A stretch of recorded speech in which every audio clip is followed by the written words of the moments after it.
Hi, I'm at my local library, about to go on inside. I have to return some books and I'm gonna get some new books to read. One thing about me, and for whatever reason, I can't get into fiction. Okay, maybe it's not so much can't. Can't never could. I probably could get into it. I just never have. Like, for me with reading, I have very reading for me has always been like educational in sense. So like I had to read for school, I had to read for my like undergraduate degree, I had to read for my graduate degree, like textbooks, research articles, you name it, like had to read all the time to the point where it wasn't enjoyable. I've never loved reading, like even as a kid, it just wasn't something I did. I liked watching YouTube videos and that kind of stuff, like documentaries, not so much actually reading books. But now that I'm getting older, I understand the importance of keeping up your skill with reading, honestly, and I just really like even with like TV shows and movies and stuff, if something's fully fiction, I can't get into it. I just keep thinking about how it's not real. I don't know what that's called, but like when you know an actor is acting, I get like secondhand embarrassment because I'm like, you're just reading off of a script and then performing something in front of a camera.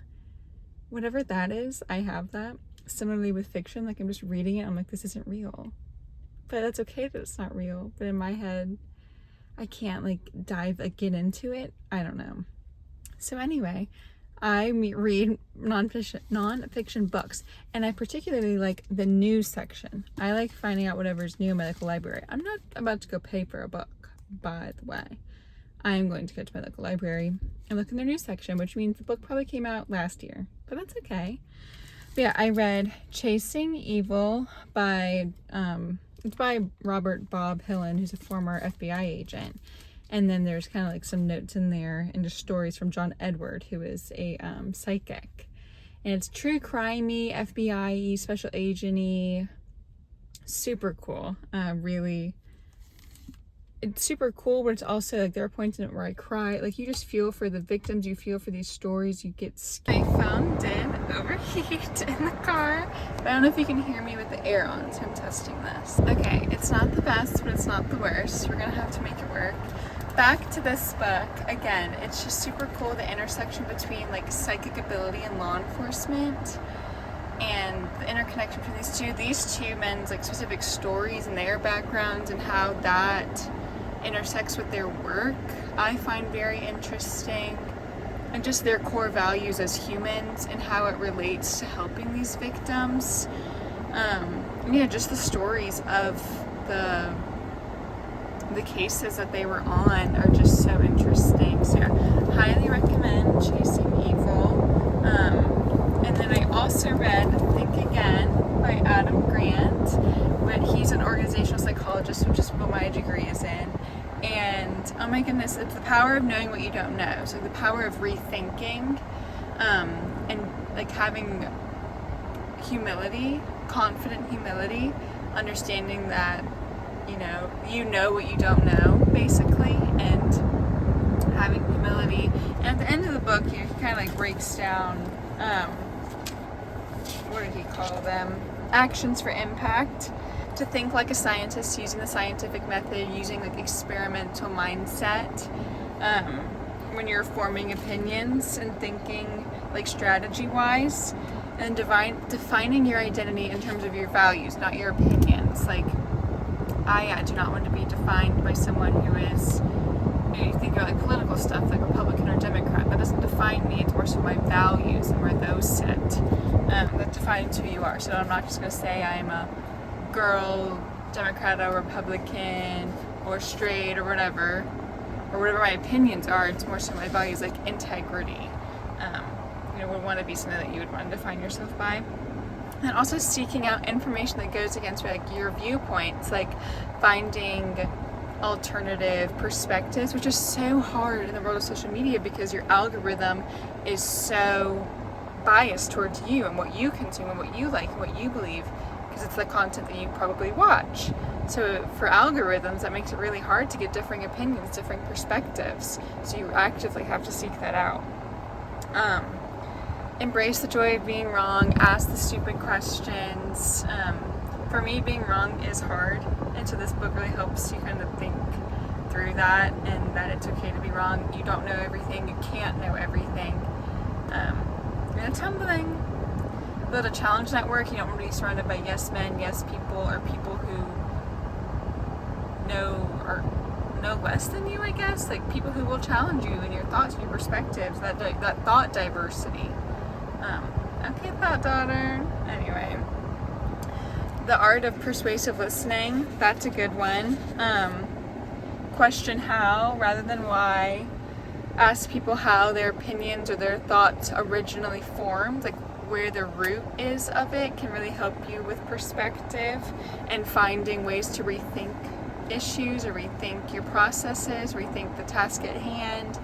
If you don't even know why people do things a certain way, if you don't ask that how, like why did this come to be, you know? I like approach disagreements as dances, not battles. Like instead of debating, like we're dancing. You don't want to just attack, or have fact. It's a dance. You want to give and take there. I thought that was so cool. Have a conversation about the conversation that you're having, keeping that open. And yeah, it's a really great book. Rethink your 10-year plan, schedule life checkups. Oh, that is so important. Like, I know I get stuck in that where I'm like, I have mapped my life out for the next 5 years, but maybe I should rethink that. Maybe things happen in your life where it doesn't work out anymore, or new things happen, new exciting things happen, and maybe your 5-year plan, it's okay to rethink it. It's okay to redo it. It's okay to do checkups on yourself. It's healthy to do that. You don't want to get stuck in something just because you feel like you're supposed to do it that way, or the world is making you think that way. Like, it's your one life.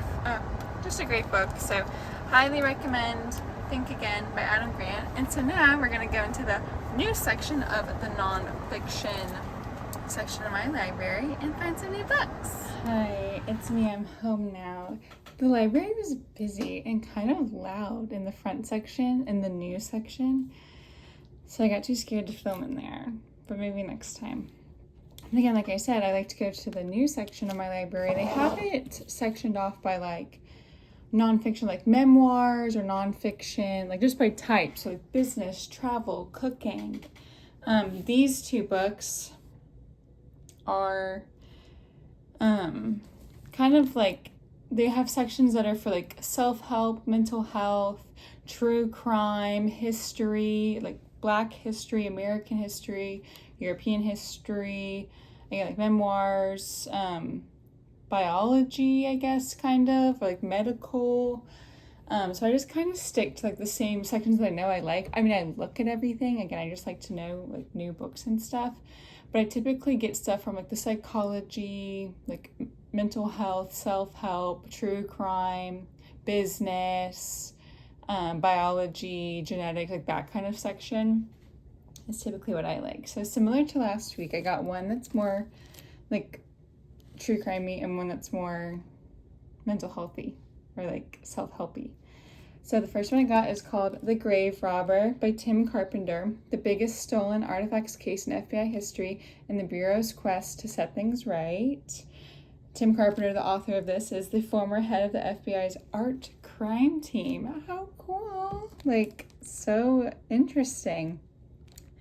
I'll read a little bit on the inside, but recounts the most extraordinary, unsettling cases of art theft. This grave robber stole 42,000 artifacts from cultures across the globe. This is just kind of the story of tracking it down, recovering the stolen pieces, legal and moral dilemmas. Just really excited to read this. Running through the grass, the children slowed, trying in vain to catch a few butterflies with their bare hands, and then carried on down the last slight slope to the sandbar. They knew the rules. They had to stay in eyesight and earshot of their parents, and they couldn't go in the water. Otherwise, they were free to play and explore until they got hungry or thirsty for something in the picnic cooler.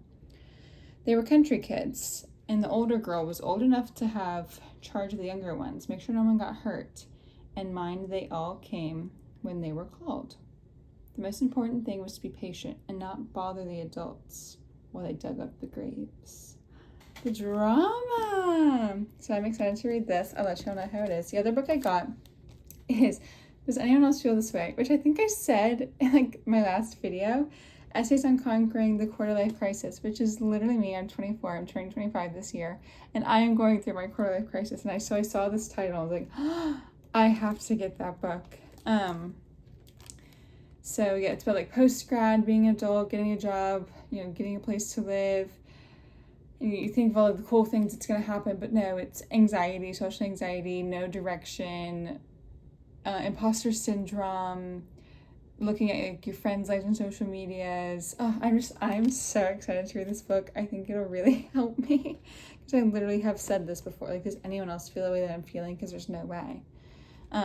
And that's part of the thing where like me going to the library, me trying to like venture out a bit more. Like I want to find, and same with this. Like the whole point of this is to meet people and build a community of girls also going through quarter life crises who are a little bit weird and off-putting and like YouTube and like working out kind of, and or just like being healthy, but like healthy in the mind, but also again odd. That's what I want so bad, and that's what I want this to be. Anyway, go to your local library. You get free books. I got my passport at the library. You can do like at my local library, like passport appointments. They have meeting rooms. They have community events all the time. And there's like trillions of books there. It's so cool. Go to your local library. Of course, like buy new books, do that too. But these are literally free, and there's so many free books, and there's so many things you can learn just through reading. And again, I like videos. I like watching things. I like connecting with people through YouTube, through videos, through documentaries like that. I do that kind of learning too. Even just TV and fun shows. Keep it light.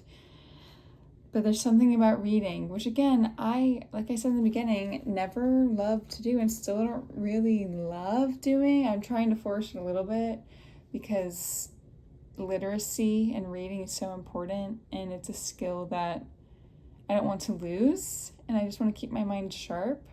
And because I deleted all my social media, I need something to occupy my mind, something to do. And so I'm trying to resort to reading rather than like eating the whole house.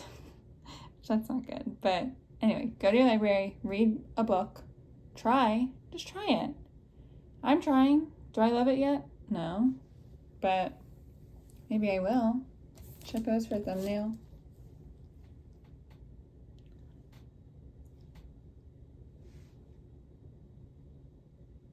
I don't know what I'm doing. I don't even know how to YouTube. I have so many subscribers and fans and such a broad community that really cares about my opinions when I'm reading. But I'll give you all updates on these books as I read them. I don't know which one I'm going to read for it. Probably this one, just because I need it right now. But anyway, I hope you enjoy the rest of your day. I hope you go to your local library. I hope you work out. I hope you eat right. I hope you have mental clarity. And I hope you love yourself, and I hope you love those around you, because I love you. Bye.